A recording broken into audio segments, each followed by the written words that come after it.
안녕하세요. 블로겐스탁입니다. 이번 시간에는 대기업 그리고 세력이 시장을 어떻게 먹는지에 대해서 한번 다뤄보고자 합니다. 우선 시작하기 전에 저는 그 어떤 특정 기관이나 회사 아니면 언론사를 겨냥을 해서 제작한 것이 아니고 또 뭐 어떤 특정 단체나 기관을 겨냥한 내용 역시 없음을 사전에 밝힙니다. 전혀 겨냥한 내용이 없습니다. 그럼 시작하겠습니다. 우선 현재 가상화폐 거래소 관련 뉴스 기사들을 헤드라인 중심으로 정리해 드리겠습니다. 첫 번째로 코인원 대표가 불구속 입건이 되었다는 소식입니다. 차 대표와 코인원이 2016년 11월부터 2017년 12월까지 마진거래 서비스를 제공하고 회원들이 가상화폐로 도박할 수 있는 여건을 제공한 혐의를 받고 있는데요. 코인원에서 제공한 마진거래는 회원들이 길게는 일주일 뒤까지의 시세를 예측해서 공매도나 공매수를 선택하면 그 결과에 따라 돈을 잃거나 따는 방식이었습니다.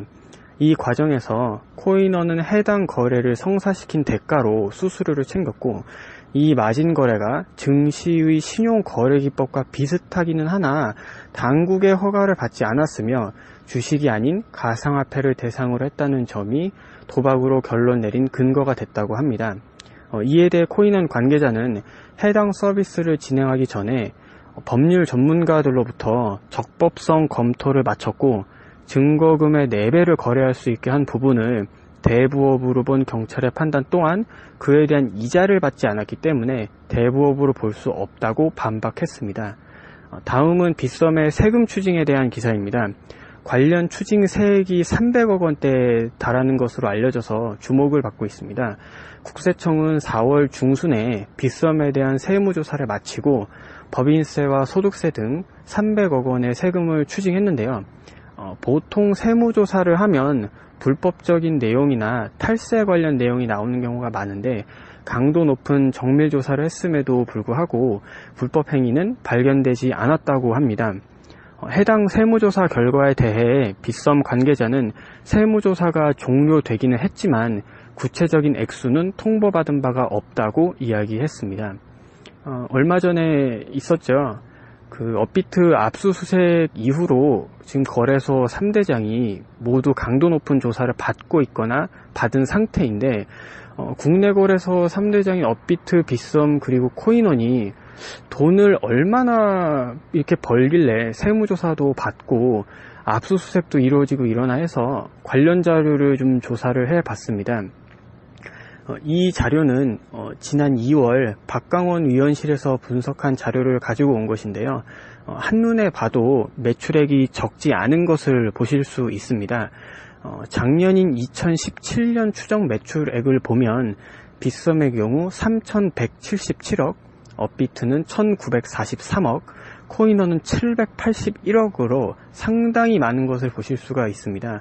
2017년 추정 매출액을 다 합해보면 5,901억 원이나 나오는데 엄청난 금액임을 아실 수가 있습니다. 근데 이제 이거는 거래소 3사에 대한 추정 매출액이고, 전체 국내 거래소 추정 매출액을 살펴보면 더 많습니다. 국내 전체 가상화폐 거래소 추정 매출액을 한번 보면 2015년의 경우 32억, 2016년의 경우 80억이었다가 2017년 작년에는 각종 언론의 보도도 많이 되고 전 세계적인 관심이 집중이 되면서 7천억 원까지 엄청난 성장을 보여주게 됩니다. 그래서 비록 2018년 6월 현재는 아직까지 하락세가 이어지고 있기는 하지만 올해 역시 규모가 그렇게 적지는 않을 것으로 예상이 됩니다. 이처럼 가상화폐 시장이 굉장히 빠른 성장세를 보이고 있는데요. 여기에서 배아파하고 있는 사람들이 누구일지 생각해 보셨습니까? 물론 이제 그 폭락 때문에 물리신 많은 분들도 많이 고통스러우시겠지만, 이제 그런 배아픔 말고, 그거는 이제 그 뼈아픔이라고 표현을 하는 게 맞을 것 같습니다. 그런 거 말고 다른 종류의 배아픔을 이야기해보고자 합니다. 어떤 거냐면, 나도 작년에 거래소를 할 걸 하는 배아픔입니다. 그러면 누가 배가 아플까요? 바로 그동안에 거래소에 도전하지 않았던 다른 기업들이겠죠, 당연히. 그런데 이 분야에 도전하지 않았던 기업들이 대부분 이제 국내 내로라 하는 대기업들이 대부분입니다. 물론 이제 코인원은 네이버에서 만든 것이고 업비트는 카카오에서 만든 건데 뭐 이 정도도 대기업 아니냐 하실 수 있지만, 요것도 대기업은 맞지만 이 수준을 뛰어넘는 대기업들을 이야기하고 싶습니다. 뭐 S사나 H사나 아니면 각종 투자 전문회사, 뭐 금융권, 은행권, 이런 이니셜이나 이름 첫 글자만 들어도 한국 사람이면 누구나 다 아는 그런 기업들이 작년에 출발했었던 그런 어마어마한 불장 버스를 못 탔었습니다. 이 사람들이 상당히 배가 아플 거라는 이야기입니다. 오늘 제가 하고자 하는 이야기가 바로 이 이야기입니다. 작년부터 올해 초까지 있었던 그 불장 버스를 못 타신 그 어마어마한 분들이 보통 작업을 하시는 방식, 그 이야기를 해드리고자 합니다. 우선 이걸 설명드리기 전에 이게 절대적으로 맞다, 제 이야기가 절대적으로 맞다는 이야기는 아닙니다. 다른 방식으로도 충분히 하는 경우가 있기는 하지만 대부분의 경우에 이런 식으로 작업이 많이 들어가고 또 적자 생존이 난무하는 기업 환경에서 어쩔 수 없는 방법이기도 합니다. 그럼 설명을 한번 드리겠습니다. 대기업, 이제 흔히 말해서 공룡기업이나 세력들은 일단 기본적으로 돈이 많습니다. 이건 당연하죠. 근데 돈이 많다는 이야기는 그만큼 시간과 여유가 넘치고 잃는 싸움 그리고 지는 싸움은 안 하겠다는 이야기가 됩니다. 그래서 보통 새로운 시장에 대해서는 충분한 시간을 두고 관망하고 해당 시장에 대해서 분석을 하는 경우가 많습니다. 흔히 대기업, 이제 벤처기업들을 보면 신생회사들이 많고 대기업은 그런 새로 만들어지는 시장에 처음부터 참여하는 경우는 그렇게 많지 않습니다. 대부분의 기업들은, 대기업들은 그 벤처기업들 중에 뜨는 벤처기업들, 그 시장을 먼저 개척을 해서 거기서 살아남은 벤처기업들을 합병을 해버리거나 사버리는 경우가 많습니다. 이제 제가 첫 번째로 말씀드리고 싶은 게 바로 이겁니다. 우선 첫 번째로 충분한 시간을 가지고 시장을 관망을 먼저 합니다. 그러다가 가능성이 보이면 그때 작업에 들어가는 겁니다. 이제 지금부터 설명드리는 거는 합병을 하거나 사버리는 것과는 조금 다른 이야기입니다. 이제 두 번째로 이 대기업이나 세력들이 시간과 돈이 많고 또 인맥이 굉장히 풍부합니다. 그래서 정부나 사법기관, 금감원, 언론, 어디고 할 것 없이 인맥이라는 인맥은 다 동원합니다. 그럼 동원을 해서 뭘 시키냐? 이미 그 시장에 먼저 뛰어드는 벤처기업이나 아니면 다른 용감한 그런 어떤 기업들이 있겠죠. 그리고 이 기업들이 만약에 그 시장을 그대로 갖고 있으면 당연히 이 대기업이나 세력들이 들어갈 때 자기가 먹을 파이가 적을 거 아닙니까? 그래서 그것들을 보통 합병을 해버리거나 삽니다. 그런데 만약에 살 수 없는 경우에는 어떻게 할까요? 당연히 없애버립니다. 좀 세게 말씀드리는 거일 수도 있지만 없애버리는 경우가 많습니다. 그래서 세 번째는 기존 시장에 있는 선구주자들을 압박을 하고 입지를 흔들어 놓고 그 신뢰도를 계속해서 깎습니다. 어떻게 깎냐면 바로 자신들의 이 인맥을 이용을 해서 그 입지를 흔들어 놓고 신뢰도를 깎습니다. 이 인맥을 이용을 한다는 예시를 좀 들어드리자면 좀 지난 얘기긴 하지만 예전에 그 박땡땡, 누군 다 아시죠? 박땡땡이라고 하면 그분께서 거래소 폐쇄 발언을 해가지고 그 비트코인 가격이 어마어마하게 하루아침에 엄청 떨어졌다가 다시 또 엄청나게 다시 올라갔던 적이 있습니다. 그때 그 발표 하루 전에 금감원 쪽에서 기존에 투자했던 가상화폐 투자금을 미리 다 빼버리겠다는 이 얘기는 공공연한 비밀이죠. 이런 식으로 인맥을 적극적으로 이용을 한다는 이야기입니다. 어쨌든지 간에 이런 보이지 않는 곳에서 자신들이 가지고 있는 이 수많은 인맥을 동원을 해서 총 공격을 합니다. 그렇게 스크래치를 낸 다음에 어떻게 하냐, 미군이 전쟁을 할 때 어떻게 합니까? 처음에 적진 근처 해안가에 항공모함 여러 대 대놓고 미사일로 폭격을 하죠. 그 다음에 하는 일이 바로 지상군 투입입니다. 이제 본병력이 진입을 하는 겁니다. 그래서 네 번째로 막대한 마케팅 비용과 자본금을 투자를 해서 해당 시장에 진입을 합니다. 기존에 있던 그 어떤 기업들이나 기존에 있던 그 사람들을 최대한 스크래치를 내놓고 최대한 불리한 환경을 만들어 놓은 다음에 자신들이 들어가는 겁니다. 훨씬 더 좋은 이미지와 더 좋은 서비스를 갖추고 진입을 하는 겁니다. 이제 다시 좀 말씀을 드리자면, 그러니까 무조건 이렇게 한다는 뜻은 아니고, 합병이나 사는 게 실패했을 때, 그리고 뭐 대부분이 실패하는 경우가 많습니다. 왜냐하면 이미 이 정도, 가상화폐 시장을 예를 들자면 이미 이 정도로 커진 시장이면은 안 팝니다. 안 팔면은 이렇게 없애버리고 또 최대한 뭉개뜨려 놓고 그 다음에 자신들이 들어가는 경우가 많습니다.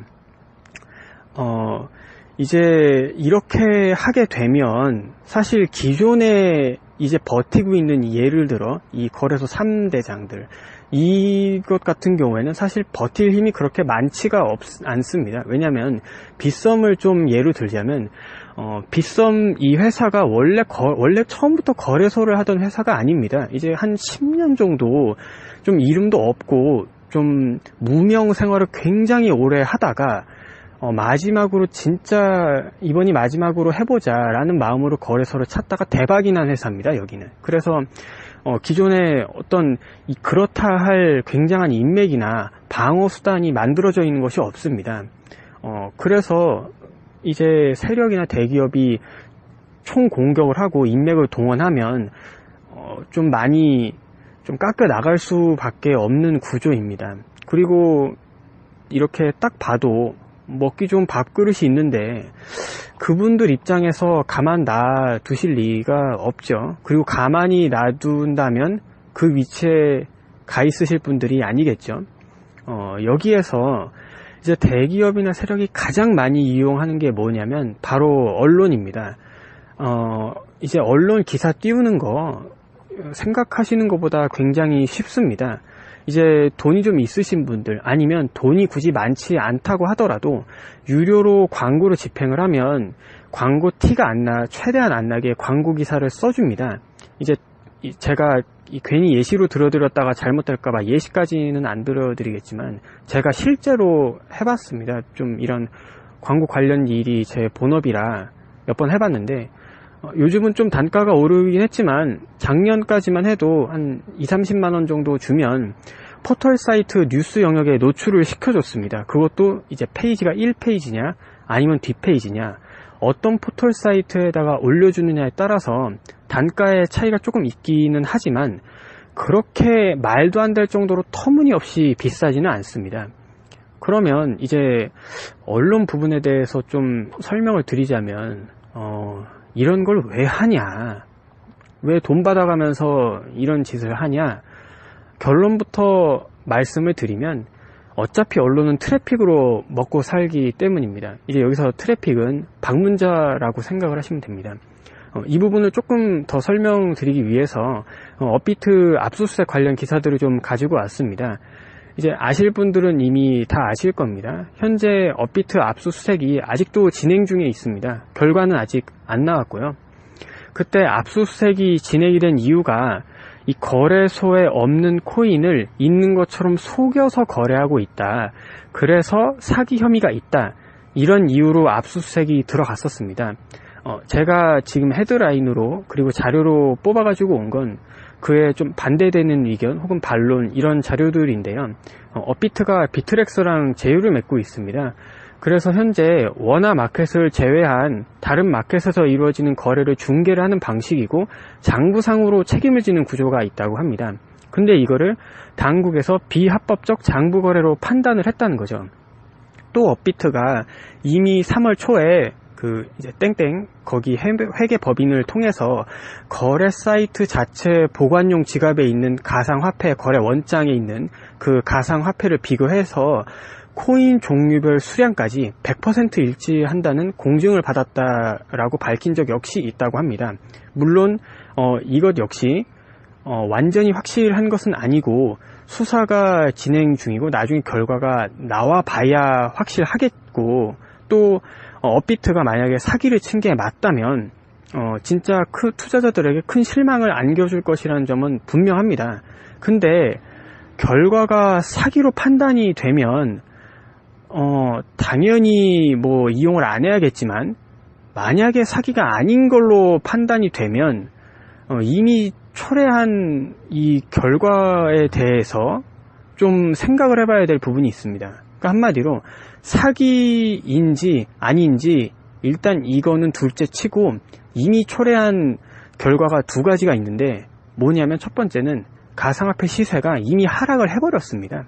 이때 900만원 선이 뚫려서 제가 지금 이 영상을 찍고 있는 시간에 지금 800만원 초반대인데 아직 결과도 나오지 않았는데 이미 가격 하락에 이렇게 기여를 좀 해 주셔 버렸습니다. 너무 감사드리고요. 너무 감사드리고, 그보다 더 큰 문제는 이 투자하시는 분들의 업비트에 대한 인식입니다.